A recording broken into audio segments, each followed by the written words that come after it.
உறவுகளே, உங்களுக்காக நான் அடுத்து கொண்டு வர போற ரெசிபி கேழ்வரகு உப்புமாங்க.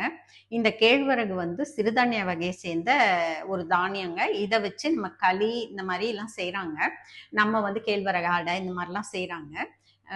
நம்ம வந்து இப்போ கேழ்வரகு உப்புமா செய்யலான்னு இருக்கிறோங்க. வாங்க நம்ம உப்புமா எப்படி செய்றதுன்னு பார்க்கலாம். இத பார்க்கறதுக்கு முன்னாடி இதுவரைக்கும் சப்ஸ்கிரைப் பண்ணாதவங்க தயவுசெய்து சப்ஸ்கிரைப் பண்ணிட்டு பாருங்க.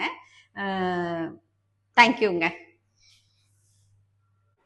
உறவுகளே, ராகி உப்புமா செய்கிறதுக்கு வெங்காயம், தக்காளி, வெங்காயம் அரை வெங்காயம், தக்காளி ஒரு அரை தக்காளி கட் பண்ணி வச்சுருக்கேங்க. கொஞ்சம் கொத்தமல்லி எல்லாம் எடுத்து வச்சுருக்கேன். இஞ்சி கொஞ்சம் கட் பண்ணி வச்சுருக்கேன்.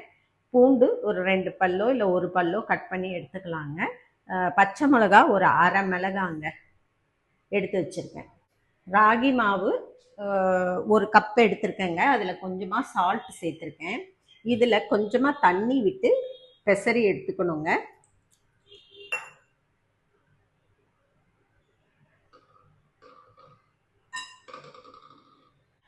இந்த அளவுக்கு உதிரி உதிரியாக வர மாதிரி கொஞ்சம் தண்ணி போட்டு பிசைஞ்சு எடுத்துக்கோங்க.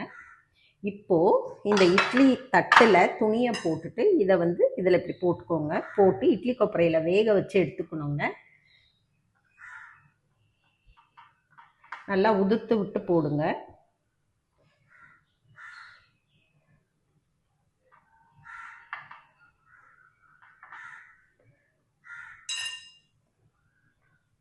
உப்புமா தாளிக்கிறதுக்கு கடுகு, உளுந்து, சீரகம், பெருங்காயம், கடலைப்பருப்பு, கொஞ்சமாக கருவேப்பிலை எடுத்துக்கணுங்க.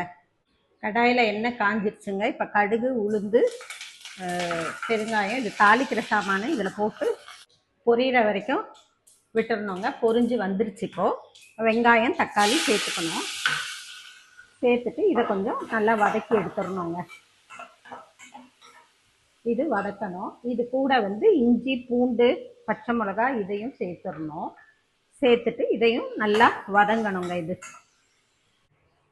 இது நல்லா வெந்து வந்துருச்சுங்க. இப்போ இதை நம்ம ஒரு பாத்திரத்தில் எடுத்துக்கலாம். கேழ்வரகு மாவு வேக வச்சு எடுத்து வச்சாச்சுங்க. நல்லா உதிரி உதிரியாக இருக்குது. இப்போது வெங்காயம் வதங்கிருச்சான்னு பார்ப்போங்க.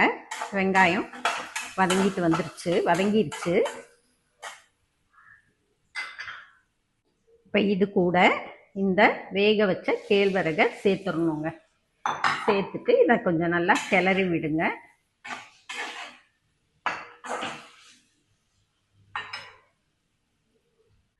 இதில் லேசாக தண்ணி தெளிச்சுக்கோங்க. தெளிச்சுட்டு இந்த கொத்தமல்லி இலையை போட்டுட்டு நல்லா கிளறி விட்டுருங்க. இது கிளறி விட்டால் தான் கரெக்டாக இருக்கும். இந்த ஸ்டேஜில் உப்பு பத்தலைன்னா உப்பு கூட கொஞ்சமாக சேர்த்துக்கோங்க. கரெக்டாக இருந்ததுன்னா ஓகேங்க. உறவுகளே, ராகி உப்புமா ரெடி ஆயிடுச்சுங்க. இதை நீங்கள் செஞ்சு பார்த்துட்டு எப்படி இருக்குதுன்னு எனக்கு கமெண்ட்டில் சொல்லுங்கள்.